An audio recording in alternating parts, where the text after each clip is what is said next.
Consider the animation that is being played on the screen. Over here, Malinga is at net practice. Now, when Malinga is throwing the ball, you will find that the ball is hitting the stumps and the stumps are flying off. Now, tell me, for the stumps to fly off, what is the first thing that is required? The first thing that is required is there should be a force that is applied on the stumps. So we can say that since the moving ball is able to fling the stumps to a certain distance, the moving ball is applying a certain amount of force on the stumps. Now, as you can see that the stumps are moving through a certain distance. So when the stumps are moving through a certain distance, because a force has been applied on them by the ball, we can say that work is being done by the ball on the stumps. Because when Malinga is throwing the ball is hitting the stumps with a certain amount of force, due to which the stumps are moving through a distance. Thus, the ball is doing work on the stumps. So we see that work is done only if the object has energy, because we have studied that energy is nothing but the capability of an object to do work. Now the moving ball, thus we can say, has a certain amount of energy. Now since the ball is moving or is in motion, we can say that the energy possessed by the moving ball is by virtue of its motion, and we have studied that that particular form of energy is known as mechanical energy. Mechanical energy is the kind of energy that a body possesses due to its motion or its position. So in this particular case, where the energy possessed by the particular ball is due to its motion, we call it kinetic energy. Kinetic energy is a kind of mechanical energy which is by virtue of its state of motion. So how can we define kinetic energy? The energy possessed by a body by virtue of its state of motion is known as kinetic energy. So the moving ball which is in motion, we say that it has a certain amount of kinetic energy which it is using to do work on the stumps. Now answer this question for me. The question is, does an athlete who is running have kinetic energy? And the options are yes, the athlete has kinetic energy, or no, the athlete does not have kinetic energy. So how can we find out the answer to this question? It is obvious to us that the athlete in question is running. Now when this particular person is in motion, we can say that the person possesses kinetic energy. So the athlete does possess kinetic energy. Now how can we find this out? If any object or obstacle is placed in front of the athlete, you will find the moment the athlete hits it, it moves away or it is displaced from its position. So this moving athlete is able to hit any obstacle and move it or displace it from its original position. So we can say that the athlete has a capability to do work on the object. Thus, we can ascertain that this athlete has an amount of kinetic energy. So consider this animation now. Over here, you will find that a ball is moving with a certain velocity and it is being stopped by a boy who is holding the ball with his feet. Now we have seen that whenever a body is in motion, it possesses a certain amount of kinetic energy. We have also seen that whenever a body has kinetic energy, it has the capability to do work. Now what do you think needs to be done in order to stop this ball? When a body is in motion and you want to stop it, you have to apply a certain amount of force. Now over here, the moment the boy is applying the retarding force, the ball is stopping. So the kinetic energy that the ball had due to its motion is becoming zero after the ball is stopping. So how is it happening? This is happening because the boy has to do an equal amount of work in order to stop the ball. We have seen earlier how amount of work done is equal to the amount of energy spent. So over here, this ball has some kinetic energy and the amount of work that has to be done by the boy in stopping the ball is exactly equal to the kinetic energy of the ball, because the ball is coming to a complete rest by the force that is being applied by the boy. So the work done by the boy in stopping the ball is equal to the kinetic energy of the ball. Now let us see with this assumption how we can get an expression for kinetic energy. So we have considered a few things. That is, the mass of the body, in this case the ball, is m. The velocity with which the ball is traveling is v. The boy is applying a constant opposing force in order to stop the ball, and that is F. And the displacement of the ball, or the distance through which it travels in a straight line, is S. So now we have seen that the kinetic energy of the body is equal to the work done by the retarding force in stopping it. That is, the work done by the boy in order to stop the ball is equal to the kinetic energy of the ball. Now we have studied that kinetic energy can be represented by K. Now since we are equating kinetic energy with the work done, and since we have studied that work done is nothing but force into displacement, we can write kinetic energy is equal to F into S. That is, the retarding force multiplied by the displacement of the ball.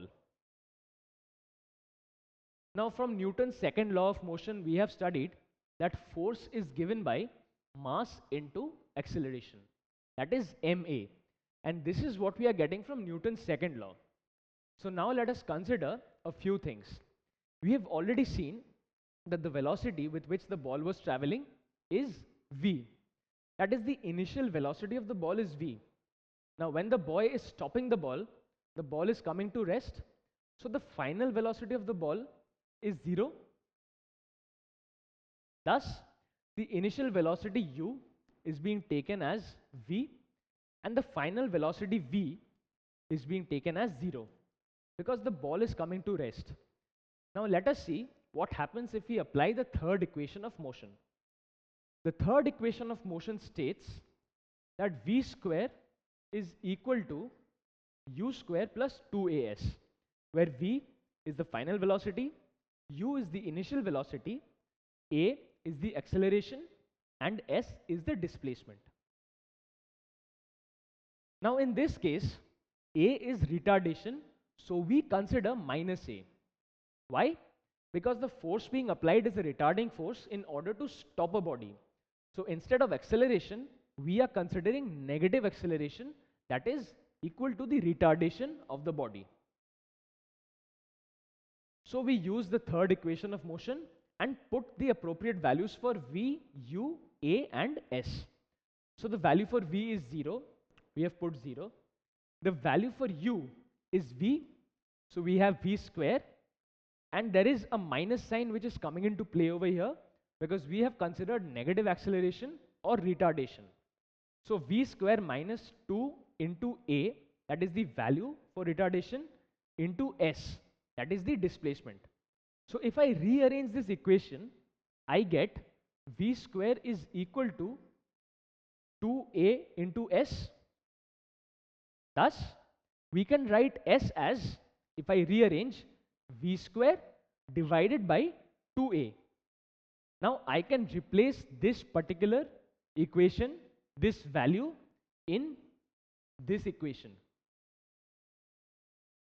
So kinetic energy, which is equal to F into S, I can write it with the help of two different equations. That is, I can use this equation to replace the value of m.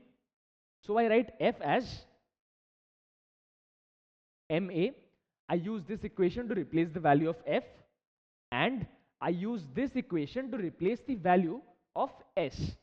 So I write S as v square divided by 2a. So if I cancel out a, which is common in the numerator and denominator, I am left with mv square by 2, or in other words, half mv square. So this is the expression for kinetic energy. That is, kinetic energy is given by half times the mass of the body we are considering times its velocity squared. So if we have been given the mass of a body and if we have been given the velocity with which it is traveling, we can find out the kinetic energy as half into m into v square. So this formula gives us the kinetic energy. Now in this animation, you will find that both Harbhajan and Malinga are at the net practice. Now if you look closely, when Harbhajan is bowling, his ball is hitting the wickets and the wickets are getting displaced because it is applying a force. But when Malinga is throwing his ball, the wickets are getting displaced to a greater extent. That is, these wickets are moving farther off than in the case of Harbhajan. So what do you think is happening? They are bowling with the same balls. So why is it different? The wicket is moving through a greater distance when Malinga is bowling. Why? Because the kinetic energy of Malinga's ball is more than the kinetic energy of Harbhajan's ball.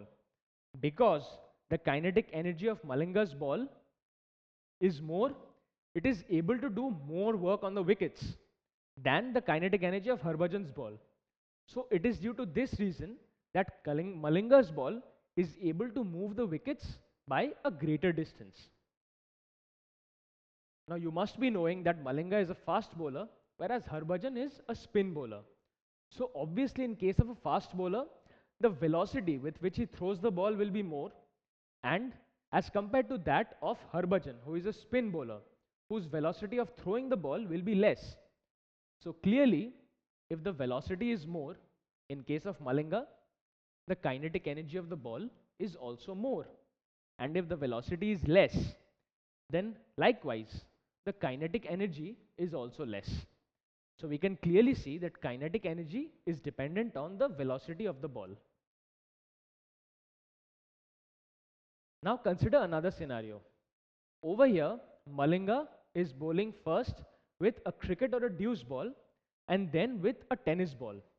When he hits the wickets with the deuce ball, the wickets are moved by a very considerable distance, and when he hits the wickets with the tennis ball, the wickets move a much lesser distance. So again, here we find that Malinga is bowling both the balls. So why is it that when he hits the wickets with the cricket ball, the wickets are moving to a greater distance, but when he hits with the tennis ball, the wickets move a less distance? So we find that the wicket is moving through a lesser distance when Malinga is bowling with a tennis ball. Why? Because the kinetic energy of the tennis ball is less than that of a cricket ball. So it is able to do a lesser amount of work on the wickets. Now it is common knowledge that when you hold a tennis ball and a cricket ball, whose mass will be more? Obviously that of the cricket ball. Thus we can say that when mass is less, in the case of the tennis ball, the kinetic energy will also be less.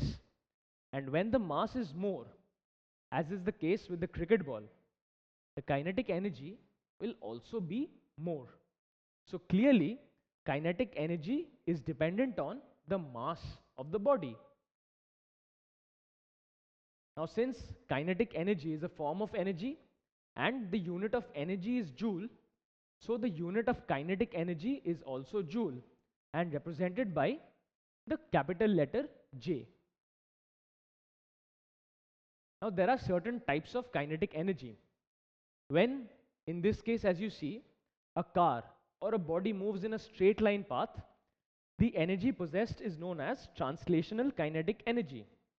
That is, for a body moving in a straight path, the kinetic energy it has is known as translational kinetic energy. Now for a body that is rotating or spinning about a fixed axis, for such a body, it has rotational kinetic energy. This body is not moving in a straight line path. It is simply rotating or spinning about an axis. And the kinetic energy is rotational kinetic energy. Similarly, when the strings of a guitar are plucked, it is neither moving in a straight line nor spinning about any axis.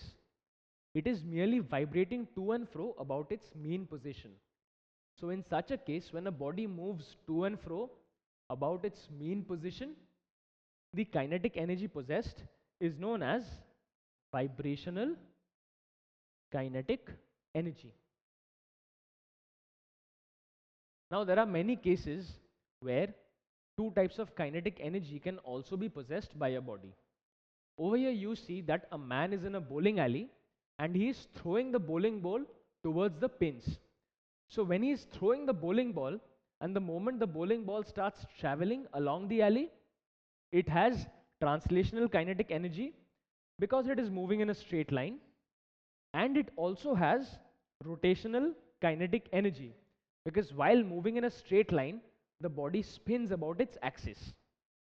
Thus, it has both translational as well as rotational kinetic energy. Now I have a question for you. The question is that Dale Steyn is delivering the ball with a velocity of 162 kilometers per hour, which is quite a significant speed. Calculate the kinetic energy of the ball, and it has been given that the mass of the cricket ball is 150 grams. So let us find out how we can solve this sum. Now you will notice that the units that have been given are given slightly different. The unit of mass that has been given in grams, and the unit of velocity that has been given in kilometers per hour, none of which is the SI unit for their respective quantities. So first we have to convert these units, and then we can apply this formula for kinetic energy, that is half into mass into velocity square. So first off, we have to convert grams to kgs. Now we have been given that the mass of the ball is 150 grams. We know that 1 kilogram is equal to 1000 grams. So how can we convert grams to kilograms? We simply divide it by 1000. That is 150 by 1000 is going to give us the mass of the ball in kilograms. So it is nothing but 0.15 kgs, the mass of the ball. Now in order to convert kilometers per hour into meters per second, what do? Now over here you will find that there are two quantities involved. One is velocity, one is the distance measured in kilometers, and another is time measured in hours. So in order to convert kilometers to meters, what do? We multiply by 1000, and to convert hours to seconds, we multiply by 3600. So since it is kilometers per hour into meters per second, what we do is we will multiply by 1000 divided by 3600. So what does this give us? This gives us 5 divided by 18. So in order to convert kilometers per hour into meters per second, we multiply by 5 by 18. So the velocity of the ball has been given as 162 kilometers per hour. So in order to convert to meters per second, I multiply by 5 by 18. Now as you can see that 18 goes into 162 9 times. Thus 9 into 5 is 45. So the velocity of the ball V is 45 meters per second. So now I have both the quantities in their SI units. I have the velocity as well as the mass. So now I proceed forward and find out how I can write the kinetic energy of the ball. So the kinetic energy will be given by half into mass into velocity square. So I replace the values I obtained for mass and velocity. That is half into 0.15 kg into 45 square.